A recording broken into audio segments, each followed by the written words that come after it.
साथियों सभी को नमस्कार। जैसा कि आपने टाइटल देख लिया होगा, आज हम बात करने वाले हैं भारतीय राजव्यवस्था और अर्थव्यवस्था के बारे में।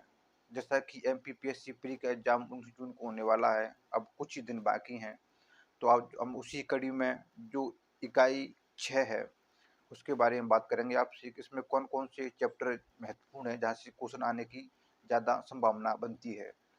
जैसा कि इसमें सिलेबस में जो दे रखा है, मैं आपको एक बार पढ़ के बता देता हूँ। तो पहले भारतीय राजव्यवस्था, भारतीय शासन अधिनियम 1919 1935, साथ ही जहाँ से क्वेश्चन आने की पूरी पूरी संभावना है। इसमें साथ ही 1909 का जो पार्लियामेंट सुधार है वो भी महत्वपूर्ण है। इसको साथ ही अच्छे से हमको पढ़ लेना है इस टॉपिक को, जहाँ से क्वेश्चन आने की पूरी पूरी चांस है।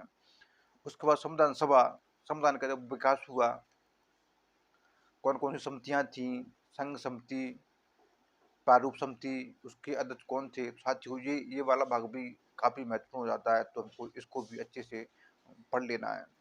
उसके बाद संघीय कार्यपालिका, राष्ट्रपति, संसद, क्योंकि संघीय कार्यपालिका सबसे महत्वपूर्ण है।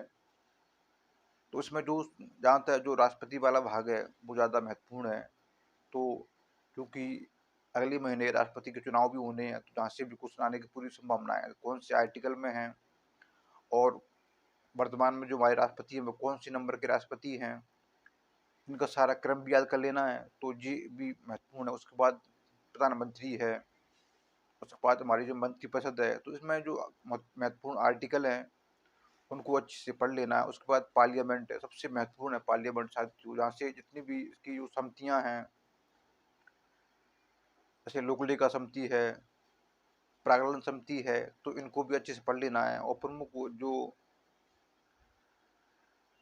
अधिवेशन है, इसमें जो पार्लियामेंट वाला भाग है, इसमें ज़्यादातर जो क्वेश्चन है वो जैसे लोकसभा, राज्यसभा, इनकी वर्तमान अध्यक्ष कौन है, सभापति कौन है, जैसे कि लोकसभा अध्यक्ष कौन है, विपक्ष का नेता कौन है। तो इस तरीके से करंट से भी इनको मिलाकर पूछ लिया जाता है। तो ये पार्लियामेंट वाला भाग सबसे महत्वपूर्ण है, इसको अच्छे से पढ़ लेना साथियों। इसके जो आर्टिकल हैं, लोकसभा कौन से आर्टिकल में है, राज्यसभा किस आर्टिकल में है, तो इसकी समझ जो इसमें विधेयक विधेयक हैं, तो विधेयक जैसे धन विधेयक है, वित्त विधेयक है, तो ये कौन से आर्टिकल में है।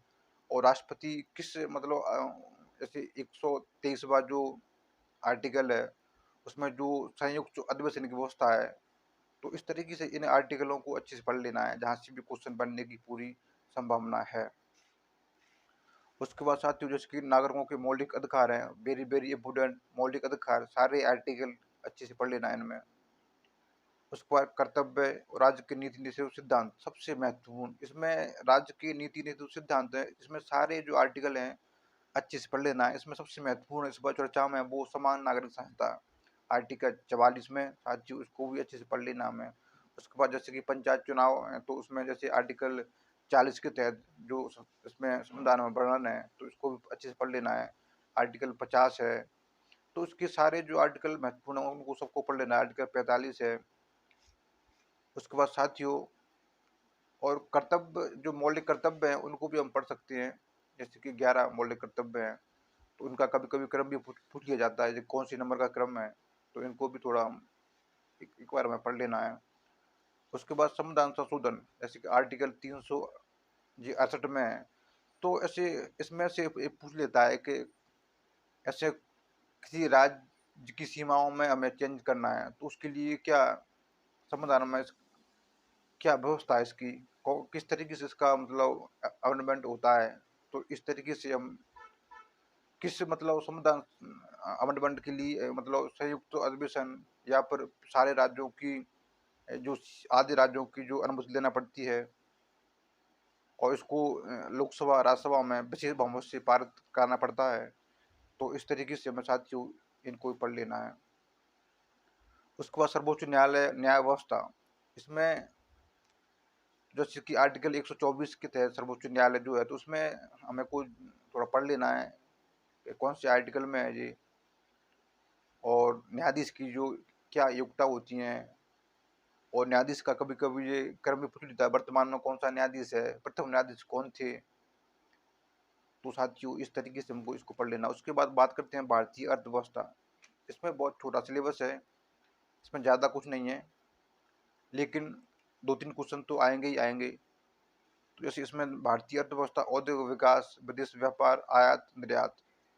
साथियों, जो इसमें आयात निर्यात है और जो वैश्विक संस्थाएं हैं जैसे सीवी है, IMF है, WTO है, तो जो इतनी भी संस्थाएं हैं इन सबको अच्छे से पढ़ लेना है। कौन सी संस्था कौन सी जगह पर स्थित है, इसके प्रमुख उद्देश्य क्या हैं, इसके मतलब वर्तमान में कितने सदस्य हैं, इसका मुख्यालय कहाँ पर है। साथियों, इस तरीके से हमें इनको अच्छे से पढ़ लेना है। उसके बाद वित्तीय संस्था जैसे हमारा इंडिया में रिजर्व बैंक है, राष्ट्रीय बैंक है, सीबी है, गैर बैंकिंग वित्तीय संस्थाएं हैं। साथियों, ये भी महत्वपूर्ण है। रिजर्व बैंक से क्वेश्चन आने की पूरी संभावना है। इसकी कब स्थापना हुई, इसके वर्तमान में इसके गवर्नर कौन हैं, और इसके अलावा इसमें जो बैंकिंग वाला भाग है सबसे महत्वपूर्ण है। तो उसमें बैंकिंग है और बजट है, उसके बाद जैसे कि टैक्स है, जीएसटी है। तो इस तरीके से क्वेश्चन जहाँ आने की पूरी पूरी संभावना है। तो इन चैप्टरों को हमें अच्छे से पढ़ लेना है साथियों। तो साथियों, आज इस वीडियो में इतना ही। मिलते हैं अगले वीडियो में, तब तक के लिए नमस्कार।